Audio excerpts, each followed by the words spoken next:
Today we're going to talk about P.G. Wodehouse, A Life in Letters. His letters aren't full of a great deal of romantic comedy. And it's not terribly full of his theater productions. But what you've got is a compendium of letters, some of them including illustrations, that take us all the way through P.G. Wodehouse, my very dear sir. They would make up newspaper bits, just stick in the newspaper, answering questions. He and his buddies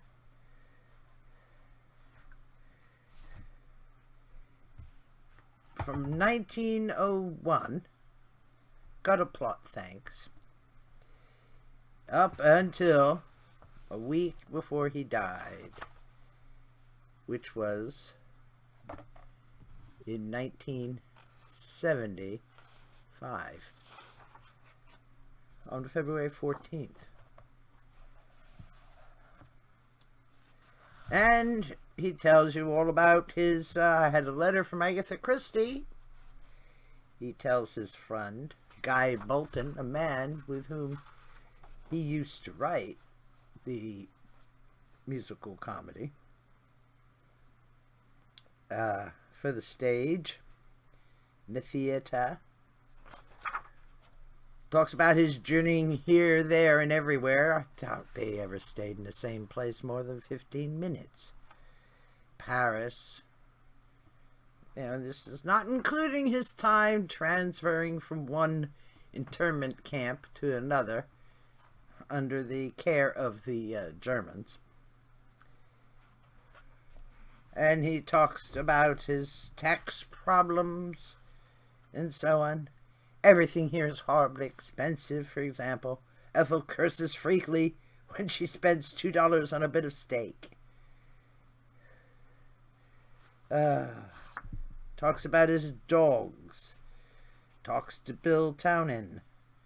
To Guy Bolton. Sends letters to Agatha Christie. Or Sherhan Cazalet. Returning to America. Returning to England. Back and forth. And then going, oh dear, can't stay here. Let's go to the shore. Then to Anga von Bodenhausen. Oh my. To Churchill. Churchill didn't like him. This place is loathsome. He doesn't like the Riviera. In fact. Even though he was there. About 3 times. Making small bets in the casinos. Yes. But he found it very, very difficult to stay in one place.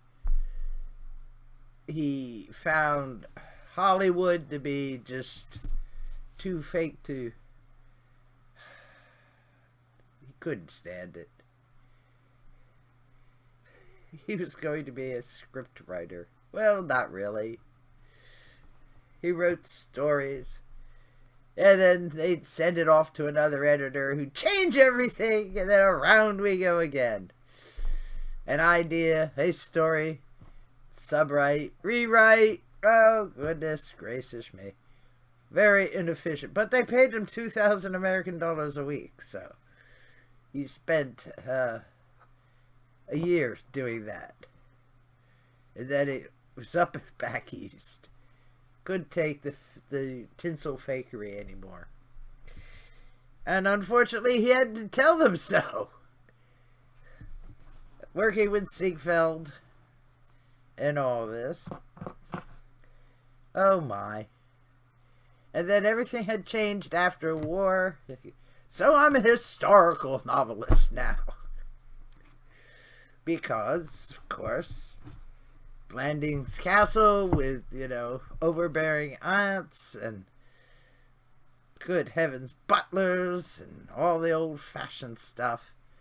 So he goes, okay, fine, but it's Blanding's castle, where the fall of man never has occurred. And everything's just swimming except when an ant's in residence. Then it gets a little sticky. Then you have Ickenham, or Uncle Fred. Clarence, Uncle Clarence is the Earl of Emsworth at Blandings.